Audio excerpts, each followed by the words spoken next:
Good evening and welcome to Going for Two. This is the only YouTube podcast in human recorded history to feature a male and female host drinking our way through the important topics of the day, as long as they touch the football world and not in that way. I am Zach Law and this is Sharona Fab. This is May 3rd, 2017, and I apologize to Drew Pearson and the National Football League for the following. How about them Titans? I'd like to thank the Jaguar fans for allowing me to laugh on a daily basis. Thank you.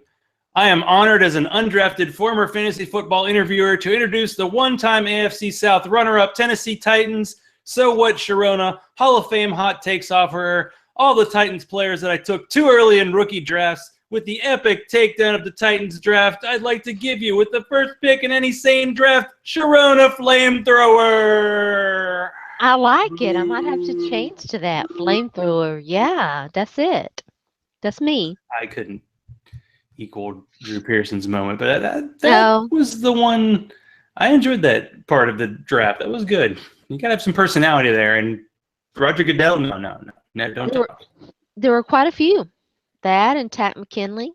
That was another one. Oh, yeah. And a little bit of backlash from that from obvious. That's not. We don't even know who they are. So La. It did not happen. So you were not too thrilled with what the Titans did on draft day, and it doesn't mean that you totally hated it, but you could tell me otherwise. So do we go pick by pick, or are you just like, how do you feel? We can go pick by pick. I don't mind. So were you surprised when Corey Davis went number 5?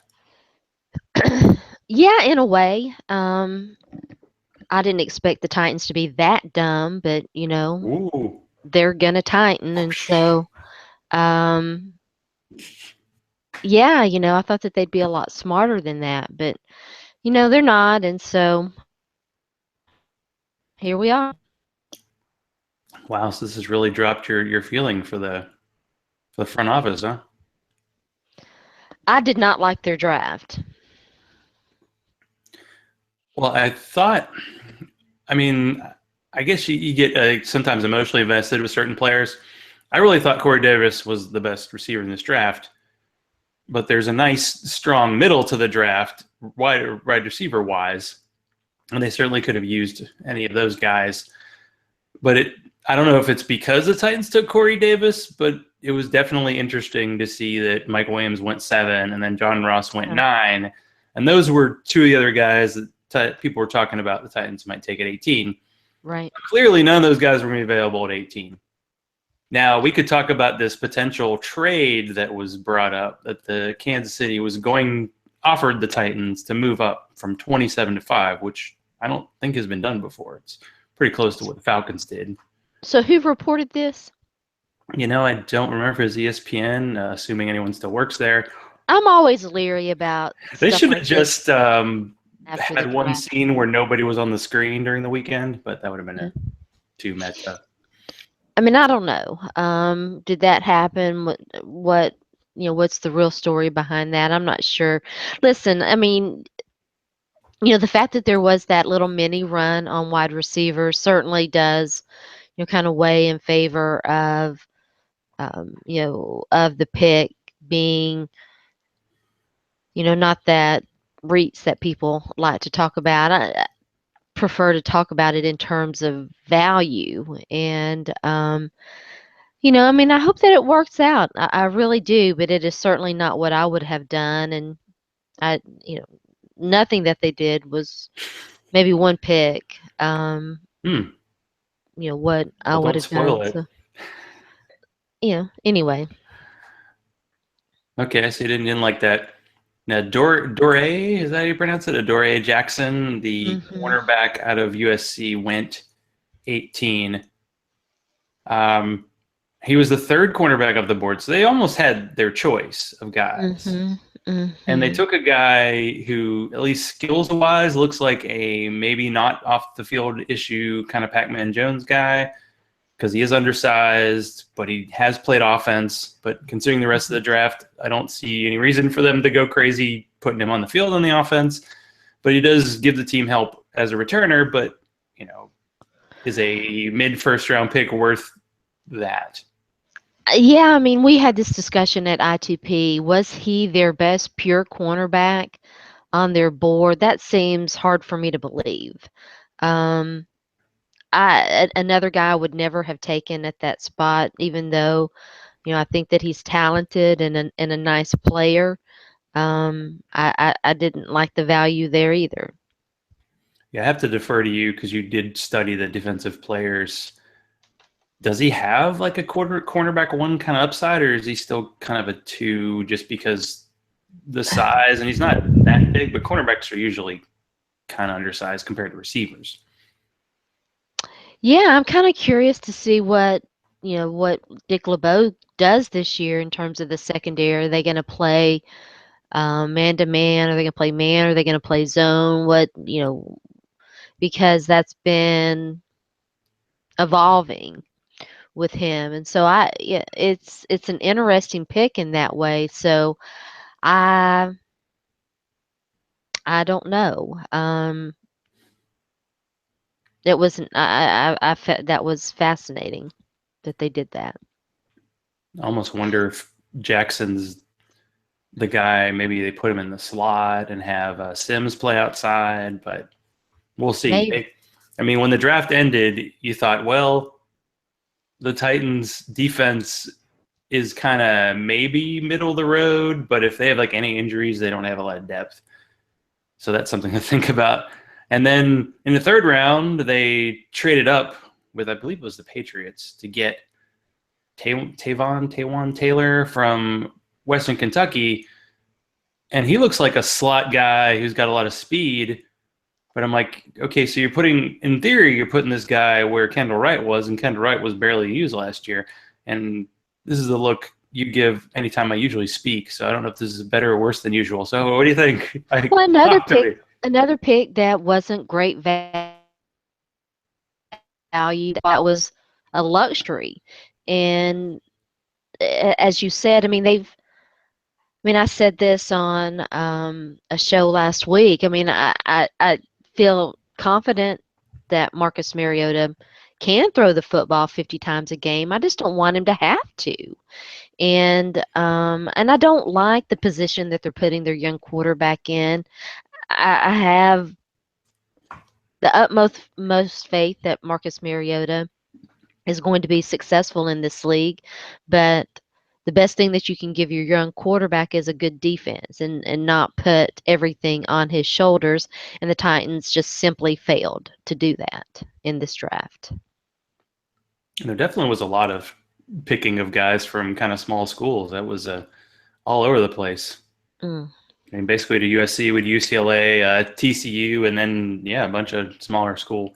Because the next pick, yeah, I think even the people who like the Titans draft, I don't think like the pick of Jonnu Smith. I don't know which tight end he was off the board, but he's Florida International, and he looks like a guy who's really athletic but doesn't know how to play that position. They drafted a blocking tight end who's not very good at blocking, and traded up to do it, and I am befuddled. I think they took him. I think that was the Rams' compensatory pick, but I thought, I don't know. You see, it's weird because you see like Florida National film, and it looks like That's not the guy they traded up for. Who did not they? the best. They traded up for the Western Kentucky guy. So Ah, yeah, okay. they were there like mid third round, and they moved up to the eighth pick, I think, and then Jonnu Smith. I just looked because I like I'm a big fan of Matt Waldman. Who isn't? And I was just interested to see because I got the RSP, which is 1,600 pages, and no, I'm not going to read every word, but I like it as a great guide. I was just curious where he rated Jonnu Smith because occasionally Matt Waldman likes guys other people don't like. Yeah. Jonnu Smith was the 18th rated tight end on his system, so But they obviously thought, I don't know. I was trying to think, is he at best like a Julius Thomas guy who needs a couple years, and then maybe he can be a receiving threat? You can get that kind of guy later on, or even as an undrafted free agent guy. I, I again, it's nothing against the guy. I hope that he's successful. Um, absolutely pulling for him. He's got, there's a backstory there that's, incredibly sad, and he's the kind of guy that you root for and you want to be successful. It's just I don't get it. Yeah, because you're a big fan of Jake Well, Butt. Jake Butt was still on the board, and yeah, I mean, He was taken in the 5th round. I was thinking a better version of what Jonnu Smith is, but maybe I the still don't know medicals are what he is. concerning. I don't know. Bucky Hodges out of like Virginia Tech seemed like a really good receiving tight end guy, but he definitely seemed like not an inline guy. That's why I didn't think they'd get someone like Evan Ingram, because he seems like just a big receiver too. But this guy definitely seemed like a project and a guy you hope develops, but I don't automatically see him as, oh, that's like Jake Butt. Maybe he'll be Delaney Walker's replacement in 2-3 years, 17 years when he's done, because we know Sharona thinks Delaney will never quit because he shouldn't. He won't. won't. I don't see this guy doing that, and it seems like their second tight end is a blocker first, so we're going to be seeing a lot of super nah, which, I like to say, but does that help? And this is my second beer. I might have to go back to that Twitter name. Super nah. Roquefort. Oh, yeah? What is 10. that? This is a Belgian quad. This is 11.3% booze. I am drinking one of my favorite red blends. I'm out of beer, no beer here. So I am drinking the Menage a Trois Silk. It is a soft red blend. It's quite nice. Very sippable. Well, being the beer aficionado, not snob that I am. Lovely color. See the I had lovely to open the beer early to let it kind of breathe, and that's been nice. Aficionado, that S-N-O-B. Yeah, you know me. That's right. So the Titans, someone must have slipped John Robinson a Mickey in the 5th round, because they actually took a defensive player, Jayon Brown out of UCLA, who seems like a kind of a cover linebacker. I don't know if he's necessarily maybe a potential third down replacement for the interior guys. They definitely needed a cover line. I mean, they needed more than one linebacker. Mm-hmm. Let's just get that out of the way. They needed more than, this was the only pick I liked. They needed more than one linebacker. They got him. He's an intriguing guy. I like the pick. Yeah, the problem, I mean, I kind of like that the Titans did, because at the end of the draft, they just kept trading down and adding picks. But at the point where they were drafting, because the next pick they made was like at the end of the 6th round. So their last 4 picks were pretty much, hey, let's draft a guy that's probably a guy we would take as a priority free agent. So I don't know how much they're necessarily going to help the team long term. We have Corey Levin from UTC, a guard, who sounds like played a lot of football, and that makes how many UTC draftees versus Missouri draftees? No, and I did like him each. too. I'm sorry. I apologize. I liked that pick too. See, I misspoke. My apologies. But to have him come in and challenge last year's 6th round guy, and then their stars at guard are all right, so that doesn't hurt them so much. Add a little competition to that, not necessarily one of their strongest points. Like the last 3 guys, I mean, Josh Carraway, outside linebacker at TCU. We don't think Kevin Dowd is going to do much because he keeps having that foot injury, so they need depth at outside linebacker. Do I know anything else about the player? No, you might, because you've been studying defensive guys. You got a feel there? He wasn't one of the guys that I looked at. I really need to look at him a little bit more. I know a lot of people were surprised about him. I was so underwhelmed by the draft that I just really sort of quit paying attention. I wanted to see if he was actually listed, because the running back the Titans took in the 7th round wasn't actually rated. I'm just looking at the NFL.com. So he was rated as like a 5.2. Some guys after him were actually rated higher. Brad Seaton out of Villanova. All I know about that guy is he seems like he's a very large man. Like he's 6'8", 310 pounds. And like, well, the Titans don't necessarily have that swing backup tackle guy, so maybe he'll be that guy. I mean, that really tall dude they got from the Patriots, he ended up playing a guard, so I don't know if they actually had a potential I didn't player. mind. I didn't mind them taking the offensive lineman later on in the draft. I'm okay with that. I think it's a position where you absolutely can find diamonds in the rough and groom them to be um, you know very efficient fill-ins, and sometimes you can find starters. So I didn't mind that at all. I mean, all the moving around and um, I said this on the podcast this morning. I don't know if you remember me saying it. It's weird because, I mean, I follow the league and try to pay attention as much as I can, but I don't pretend to be filled in on the ins and outs of Bill Belichick's philosophy on things. And so we'll be having a discussion in the ITP Slack channel, and I'll say, and I gave this example, about drafting quarterbacks every year, and I'm not on team draft quarterbacks every year. I think if you've got a good situation, you're typically only drafting a quarterback and a developmental quarterback every 2 to 3 years, because you want to bring them in and see what you got, and there's that kind of turnover to me, and inevitably someone will say, oh, that's the Bill Belichick model or whatever.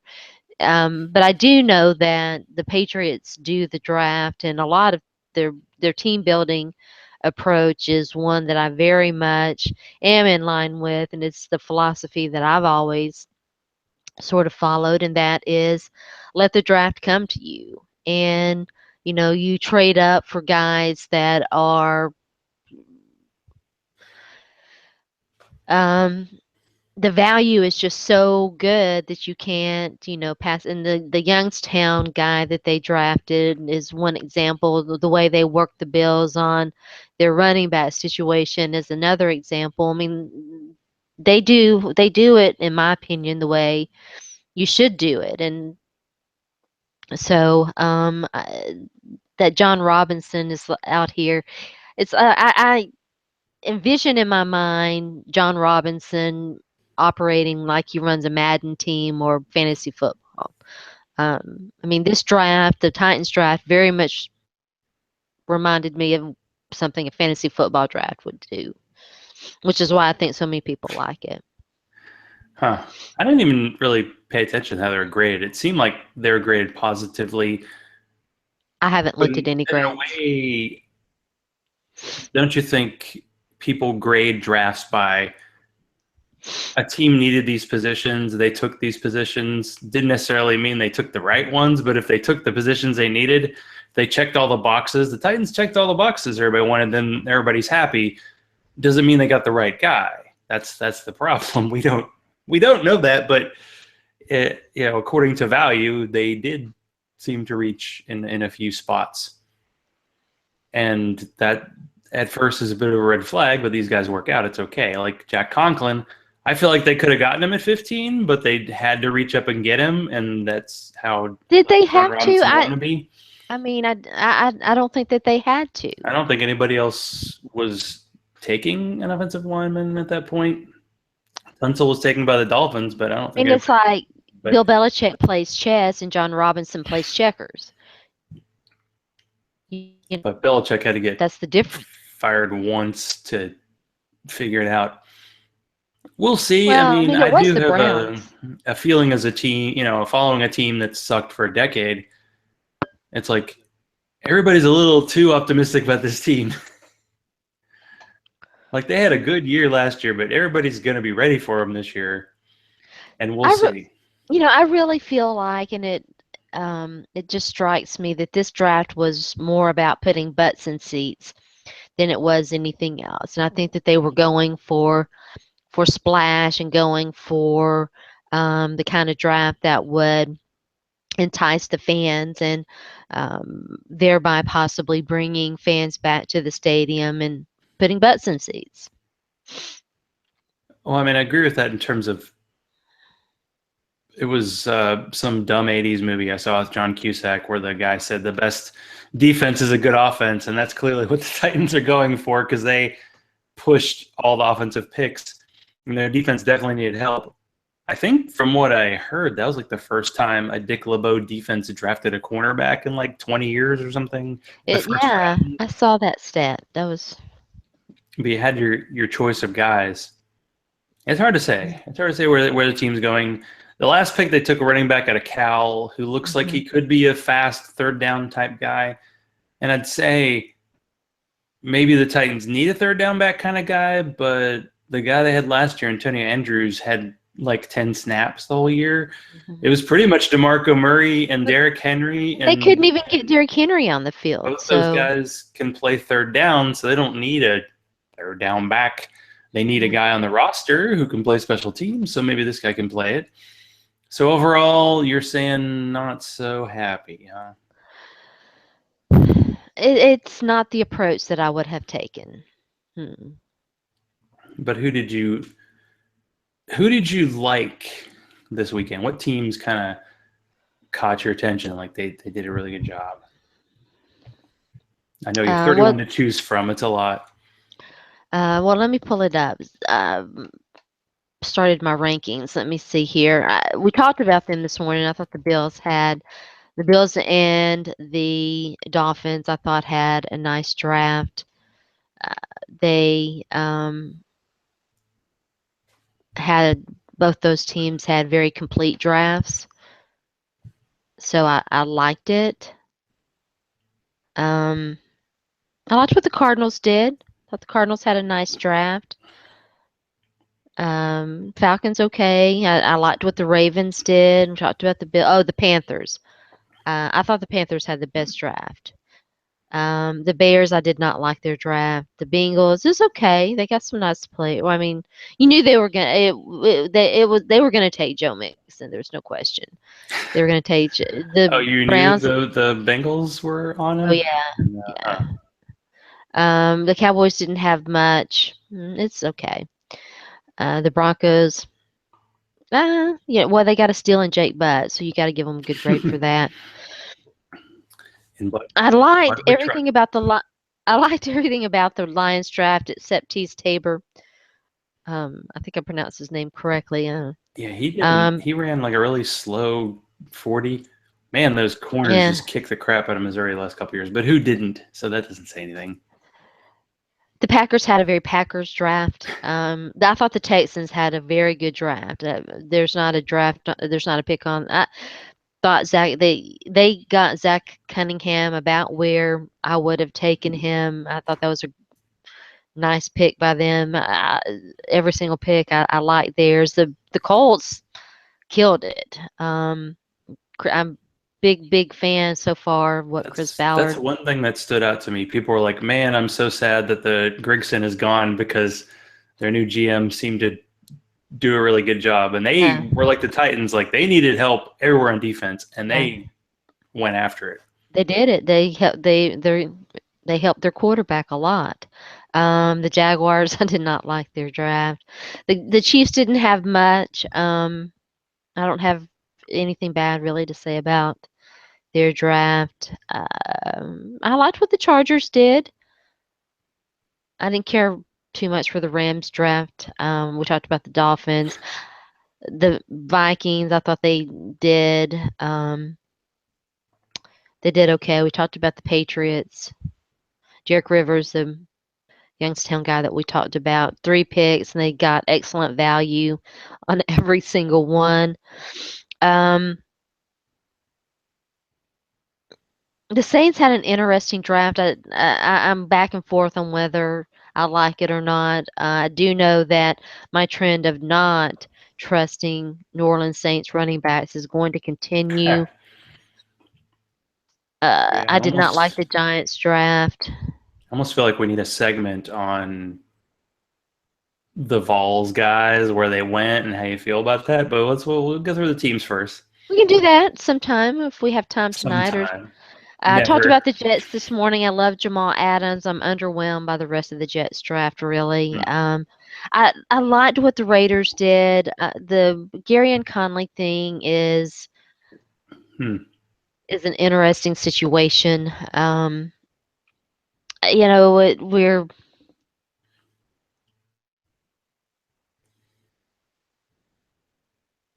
We're living in a day and time where people just seem to feel like they can say whatever they want to say, but then act completely opposite and nobody will notice. And um, it's like the NFL says, oh, we're not going to take guys with, you know, and, they do. And so I don't know, but um, I know that he was a very popular um, choice to be a highly drafted cornerback, and we'll see what happens with that situation. The Steelers had a great draft. Josh Dobbs. Jobs. It was a great situation for him. The least you can say is with the Steelers, you understand it. The 49ers, yeah, I know a lot of people really love Solomon Thomas. I'm going to be watching him. I didn't love him nearly as much as everyone else. Reuben Foster, I loved. Interesting stuff about his medicals coming out now. That's not like the Witherspoon, shoulder had an yeah, issue. Witherspoon, interesting guy. I don't know how that quarterback's going to work out. The Seahawks, you knew they were going to take Malik McDowell. They had a curious draft too. I don't love it, but I don't know that I hate it. Um, the Bucks, I like what the Bucks did. We talked about the Titans. I liked what the Redskins did, and Washington did. Yeah, I mean, I thought okay, it was okay. I thought they got some good value there. So, yeah. So, what was the experience like covering the draft from your living room as opposed to being there? And it looked like you're on shows almost every night. So, how was that to be kind of on the entire weekend? Well, yeah, I was on briefly on a Panther show Thursday night for the first part of the first round, and that was all. It's fun, always fun hanging out with those guys. So I got to just, I'm saying a lot. This one thing that I'm committed to. I've gotten into the lazy bad habit of saying and I'm trying to work that out of my vocabulary. I had not had an opportunity to just sit. Keep trying to eat my hair, to just sit and watch the draft and see the draft from the perspective of the television viewer. And Thursday night I was able to sit and watch most of the first round and kind of pay attention and hang out on social media, and that was fun and I enjoyed it, and it was a good break from the grind of the past few years. And then Friday night I was on the ITP broadcast, and then Saturday was interesting because I was trying to watch it. We don't have access to NFL Network, so I had ESPN on, and I understand, that they're trying to appeal to a certain type of audience, but I was sitting there and I'm trying to pay attention to the draft and who's being drafted and listen to what they're saying about it, and all I'm getting on my TV is screaming, and I'm like, it's this is I'm done. It's not worth this. I don't want to be screamed at on my television. I want to see the draft. I want to hear what they have to say, but I don't care about someone I don't even know screaming. I don't. And I think this is a real issue for ESPN, and for a lot of these cable companies that have these broadcast rights. I just, I wonder if if they realize that there are people that don't like that, want to be screamed at, don't want tomfoolery, that would like to just hear, analysis. And it's just interesting times in media in Was general. it like the fans screaming, or was it the like announcers? Well, there was some of that too. This particular thing, they were showing, they had in the background, the analysts were talking and they flashed to something. I think might have been a fan shot or whatever. I don't know, but it wasn't an isolate. It wasn't like this, I mean, it was just like a series of things. And so I don't know. I don't know how you balance it. I just know that they're a long, long way from holding my attention. Yeah, those draft shows are tough because people are tuned in and people are excited. And I don't know, do they want to hear the Mel Kipers of the world, talk about the guys and say, well, this is where he went to high school?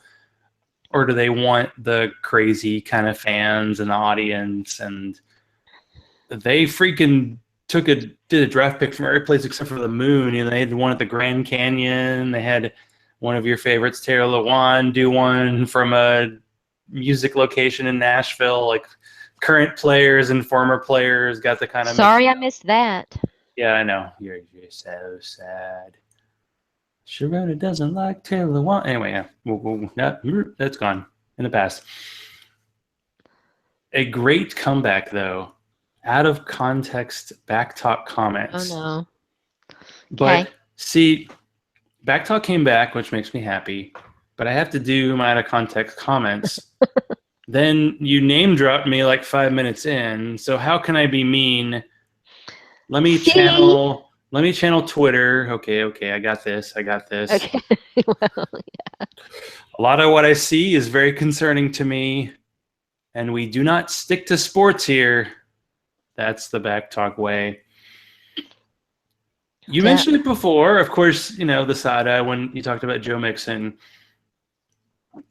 I don't even think this is a question. Like, do you think the fact that we have a certain commander-in-chief in charge made teams a little more like, about the off-the-field stuff? The way they talked about it made it seem like it, but you let me know. Is there a correlation? Yeah, I mean, I certainly think that we do. It's having the administration that we have has made a lot of people brave about lack of respect and boundaries toward women and minorities and other groups that have historically been marginalized and disenfranchised. So, yeah, I would have to say that there's a correlation. I mean, the way Dave Caldwell, the GM of the Jaguars, was talking about what happened with D.D. Westbrook, who had some off-the-field issues. He was like, well, everybody's been accused of something. I'm like, everybody's been accused of something? And this is like, you have to wonder what's in his background, you right? like said the wrong word on Facebook, not that you allegedly assaulted somebody. Just the way it was like, kids will be kids. Let's move on. And this is a guy who was actually like Heisman finalist, I believe. So, yeah, that didn't go the right way. The thing is, now what Sharona and I are doing with each other is we're sending each other like more depressing news to each other. So it's been a lot of fun.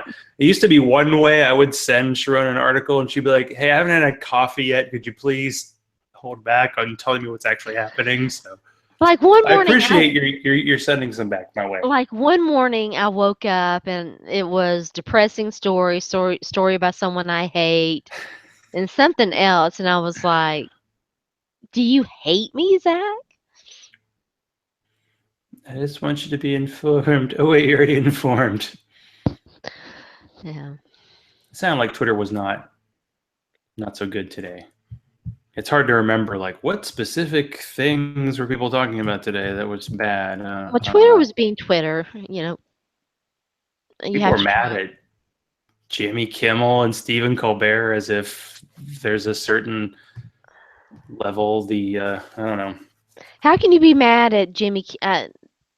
It's hard for me to keep some of these late night It's talk like hosts totally separate. okay to be like, I'm not helping you out because you're not as good as person as I am, kind of thing. Even though there's no real standard for that right now, it's totally random, and it is sad.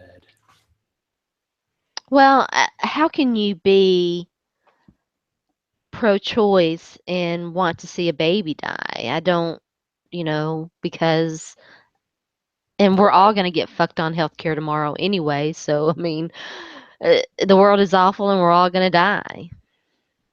Hmm. So how about them Titans? Oh, sorry. I know. I And don't we know. have to, yeah. You sent me some headline about Jameis Winston, and then you sent me an article about a woman who accused a NASCAR driver of assaulting her and ruining her life. Yeah. That was the most awful thing. I mean, it's the most awful thing I have read in a while, and I was like reading it going. And ESPN, there's a segment in there. ESPN does not come out looking very good at all. And did I send you the article about the changes and what lineup is expected at ESPN? Like for the writing and all that, because I don't even know who's left.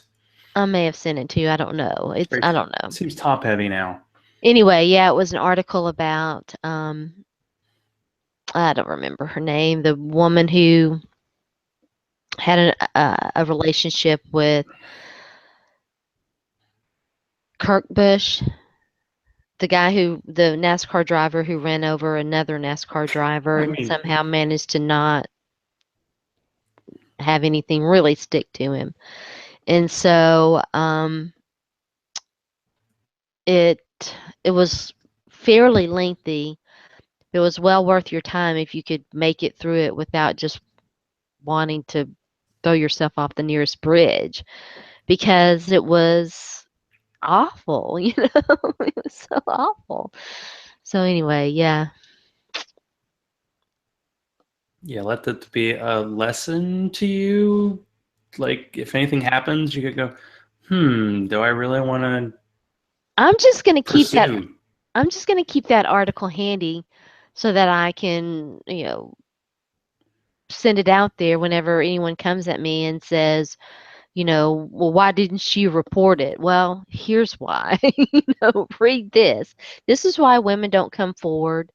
Um, I read that and was like, thank God I didn't ever come forward. Best decision I ever made. Well, best decision I made in a while is buying this beer. It's so good. Is it good? Okay. This is Awesome. it's just a Belgian quad, and if you go to your Belgian section of your local liquor store, they're gonna have this. Now, this is like $6 a bottle, but it's damn tasty. And I don't know, I guess these beers that are available all the time, you kind of go, whatever, let me try the new hotness, but that's good stuff. I did enjoy the Boulevard, bourbon barrel aged quad. I think I bought my second or third 4-pack of that, and I had one of those earlier. And of course, it had to have the requisite, a little bit of cherry in there, so Sharona wouldn't like it, but it's bourbon barrel freaking quad. I don't I can't say it punches you in the understand face considering cherry what we've been talking about, beer. but it really packs a wallop. I don't understand cherry beer. I Hmm. mean, I guess I'm gonna have to. If you drink enough, you would. The next time I'm at the beer store, Huh. I'm I'm going to do my darndest to get a cherry beer so that I can understand the madness. Oh, this is the one. If it's about, I mean, this is Boulevard. It's out of Kansas City, and they're everywhere.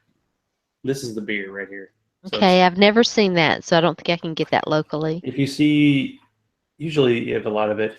What I like about, and a lot of breweries are doing this, they used to do the bombers, the big bottles, which is like 2 beers.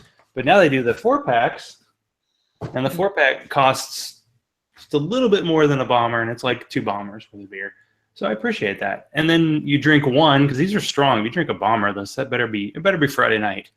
You know, you better be like, I wonder what Sharona thought about that draft pick, and then fall asleep. You know, that kind of night.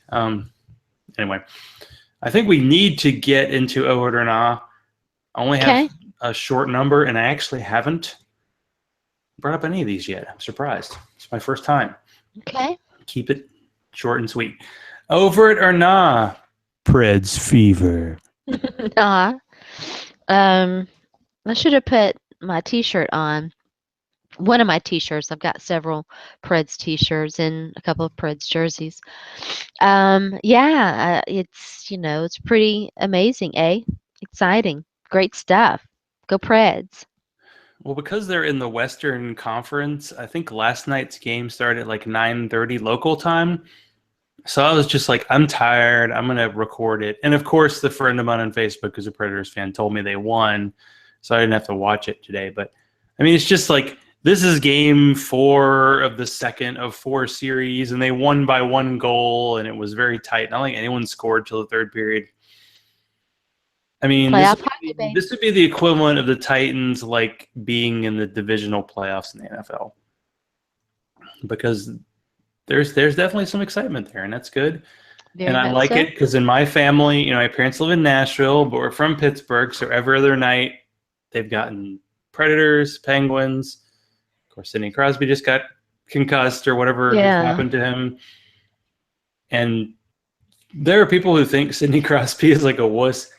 He got like hit with a stick, then he fell, and then the dude like hit him with an elbow he got double hit to the head. That's going to affect a lot of people, but that's hot hockey. That's the most hockey talk I've had in a while. Anyway, I'm so proud of you. All right. We talked about this earlier in direct message. So over it or nah? Oh, no. Not being in the stadium experience. Yeah, I'm over it. You said not being, so. I know. We got the double negative. That happens. So, yeah, I am. It's amazing to me how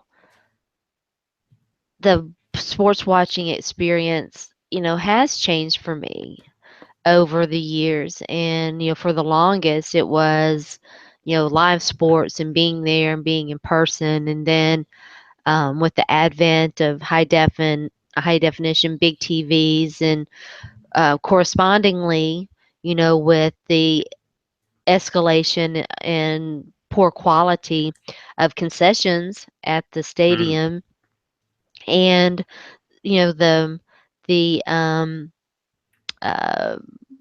quality of product on the field when the Titans were in their down period, and a lot of other factors. The game day experience became less and less appealing, and now I don't miss it. I don't miss it.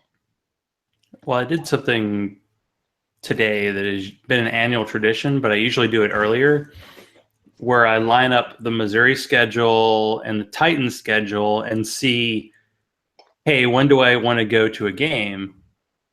And I haven't been to Houston to see Texans, and I know you have hashtag feels about that, but they usually play like around Thanksgiving, or they play in December. It's not a good time to go. My cousin lives down there, and I haven't been to Houston since he got married. And oh wait, sorry? Go ahead. What's happening here? It's getting blurry over there. It's good. It's a good thing. There was a light shining. There was a light. But so we have the Titans and Texans are playing in Houston on October 1st. So my parents are already going. Of course, my parents are both now retired, so they have all the free time in the world. And Jody Smith lives down there. I have some other friends down there. Robert Miller, who is Fantasy Jedi. His wife had to go to Singapore for work. I feel like it was 5 years ago. And I got in touch with him on Facebook, and he said he's going to be back in Houston. I'm like, I'm going to Houston, and with these two guys, we might be going to a St. Arnold's Brewery downtown, That'll be possibly. fun. And honestly, it would be cool to go like tailgate for the game and then go to a sports bar, because I know the in-stadium just, I don't know, it's like you want a beer, it's like $12. If you want a hamburger, it's $12, and it's not that great. And if the pumped in music, and they haven't been able to replicate, like, they have some crazy like hockey fans, and they really have these chants that go on. I may have already said this in the show, but I think I was talking to my dad about it, and it was like they have these chants, like every time the Predators score, they yell, "You suck" to the goalie, and they do these things they just don't do because they try to manufacture it in the NFL, and plus the Titans have sucked for a decade, so just the excitement level just isn't there. So. I mean, 2 years ago, I went to the Missouri-Georgia game, and then at halftime, I was at this great Belgian bar before the game, and I was like, I'm sitting here in the stadium, super high. I could go back to the Belgian bar, and it's probably on TV, and I was right. That was a lot better experience in the second half of the game. So at this point, yeah, I've kind of done it. I don't know, been there, done that. We'll see. We have a Major League Soccer team here, and a friend invited me to their next game, and apparently the fans are nuts. And they're not even in the brand new, paid for by the taxpayer stadium yet. They're in the Georgia Tech Stadium, but it's apparently great. So I'm going to try that out, see what happens. Last over it or nah, eating out of beer. I don't know you. Who are you? My beer drinking is certainly not on the level of yours, and I don't think that I can ever aspire to your That's greatness. good for your liver. I don't think I can ever aspire to your greatness there.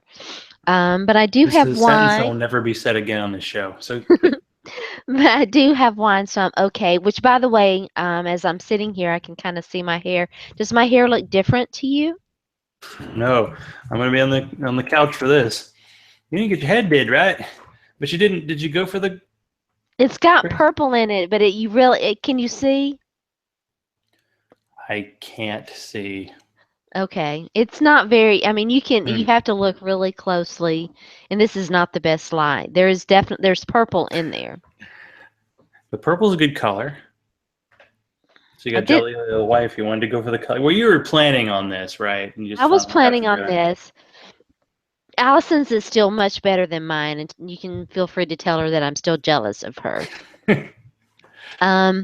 Mine blends in too much with my current hair, and it's also not. It's what I'm using is the kind that it's semi-permanent, so it washes out. So I don't know that it's strong enough either. So I'm gonna have to get something that's a little bit stronger, I think. But I started last week putting purple in, and I can see it.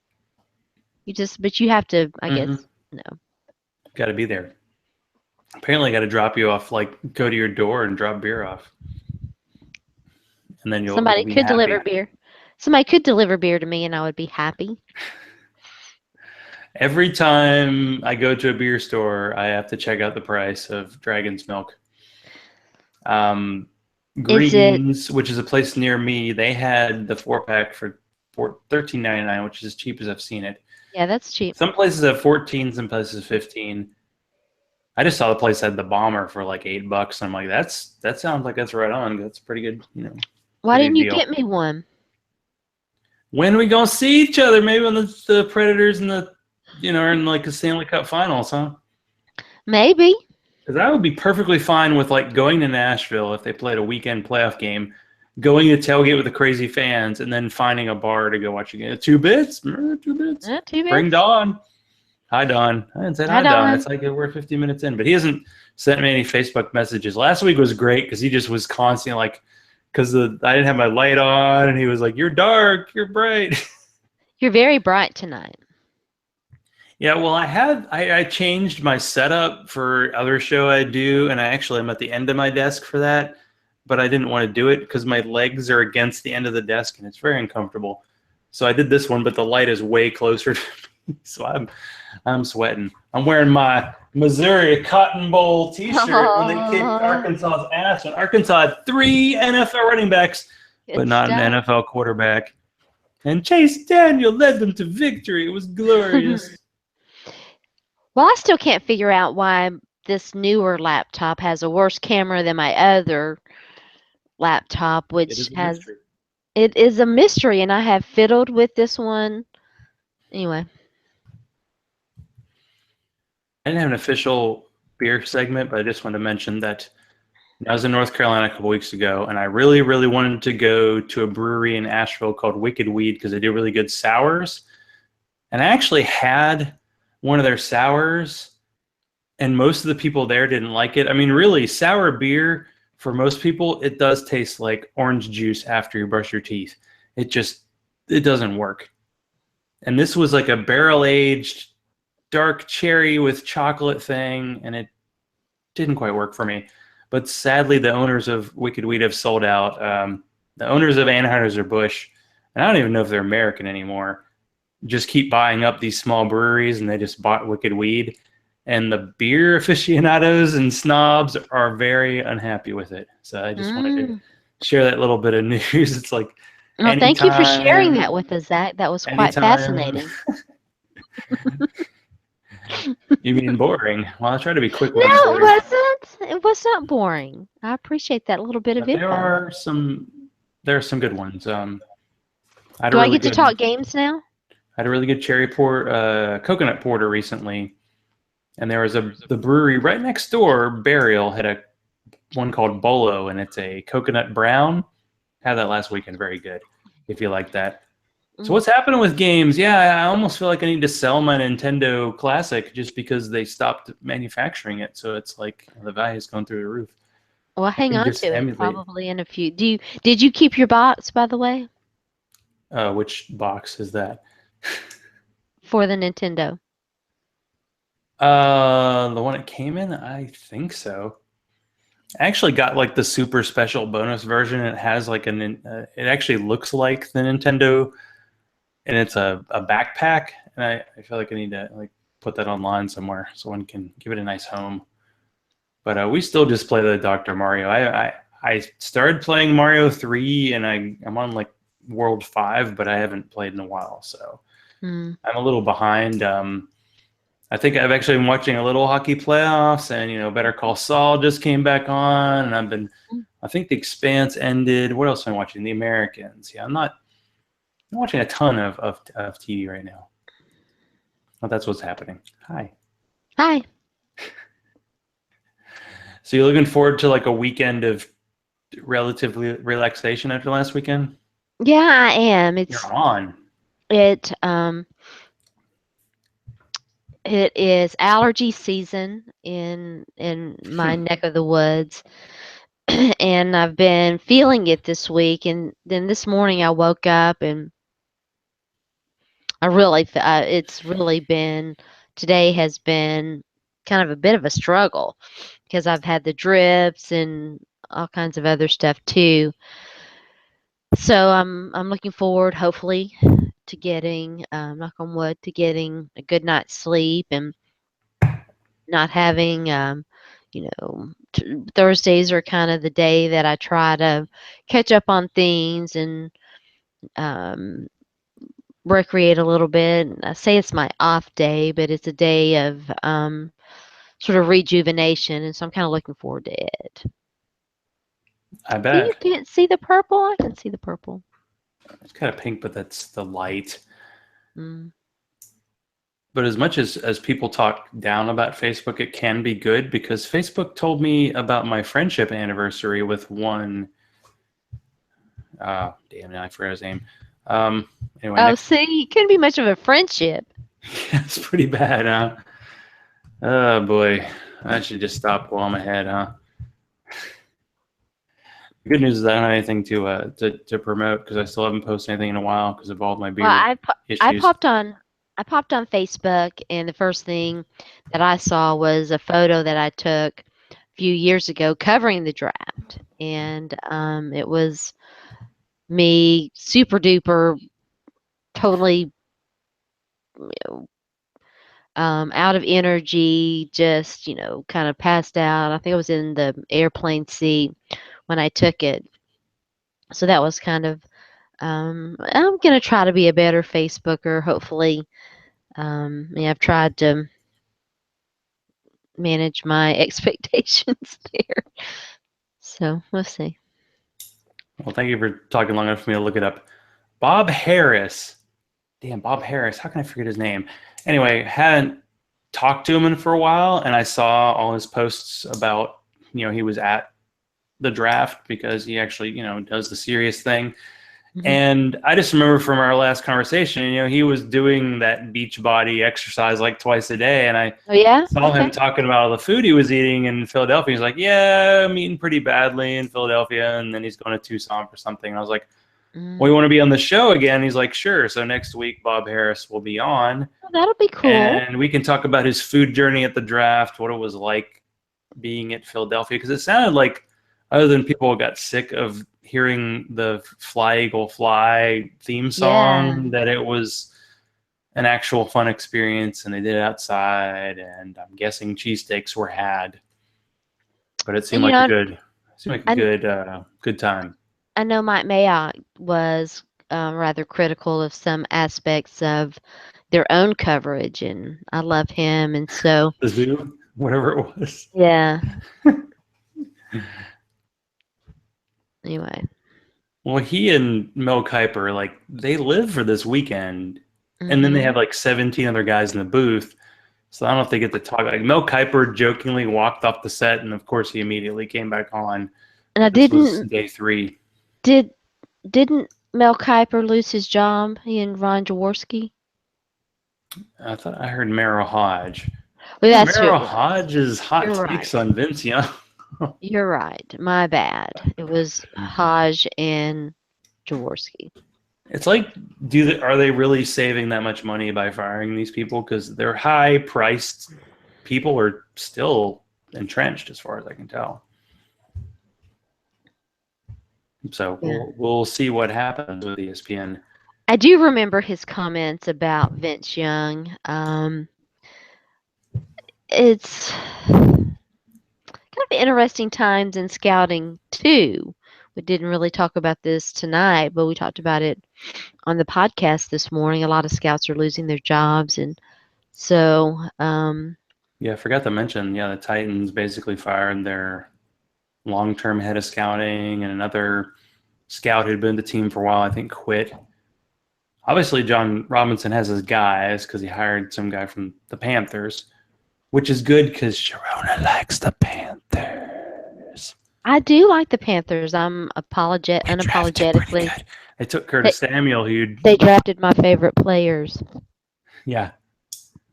Well, Christian McCaffrey is, I have this second pick in a rookie draft coming up, and being the worst dynasty commissioner in America, our free agency period ended, and my dad has the first pick.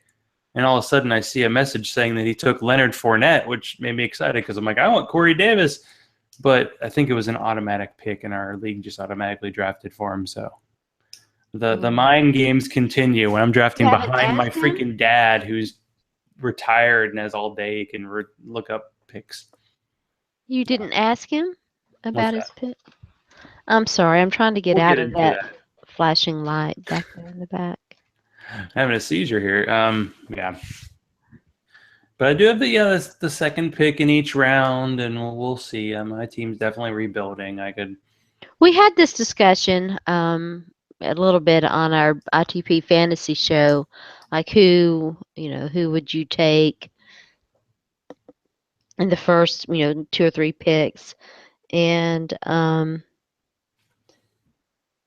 I know Corey Davis is going to be, a very popular pick. And again, it's not that, I didn't like the value, and I understand it, Ricky Dynasty and all of that. I don't know. I know Vegas seems to like it. I think it's hard to actually absorb the fact that the Titans are actually a fantasy offense that people like. Because a couple years ago, if you drafted a Titans receiver, people would be like, "Are you okay?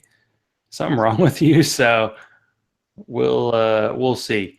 I mean, Western Michigan, I know he set some records and all, but I can't see him blowing up. I don't see rookies blowing things up this year. But you never know. I've been wrong before, but it's don't go over the short term or over the long term. That gets you drafting Julius Jones over Larry Fitzgerald, which I did, and I'll mention it many times. To I just do like not Christian follow. McCaffrey to be able to make an immediate impact, and I would not count out Curtis Samuel either, although I really do think that for him, it's going to depend on a lot of, a lot of factors.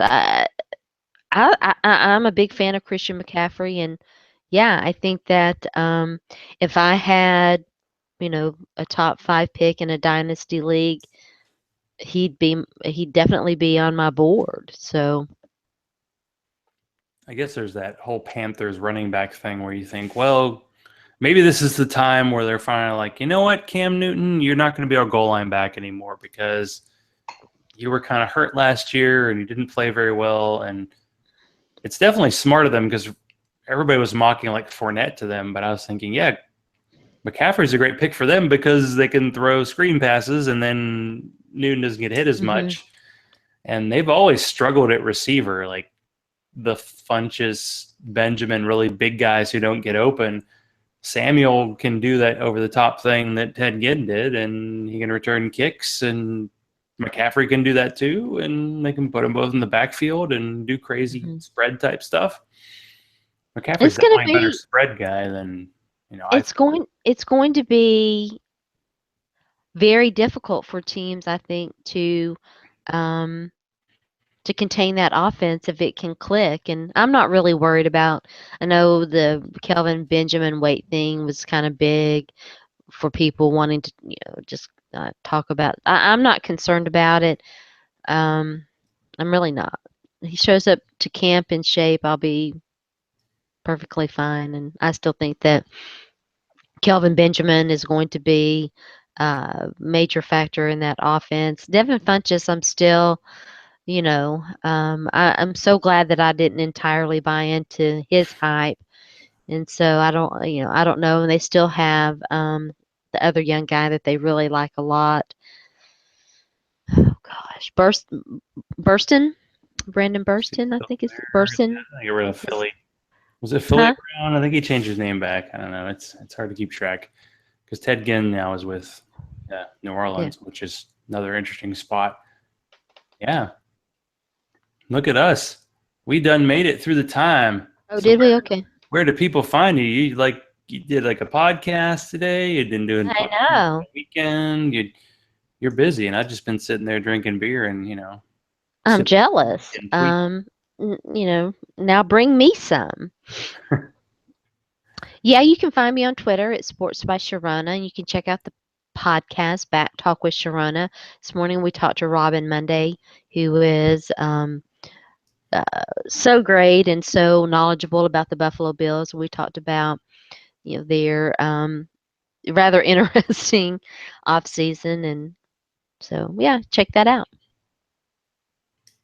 Check it out, Zach_Law, because I'll be retweeting Sharona, trying to keep up with her in tweets. Not going to happen.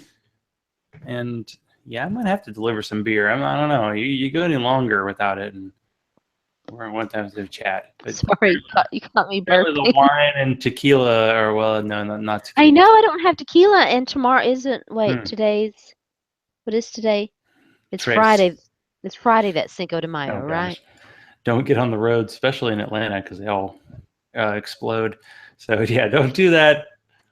So thank you, Sharona, and thank you for being back on the air. And thanks everybody for listening, Dawn and some other person. And good night, everybody, and kiss my grits.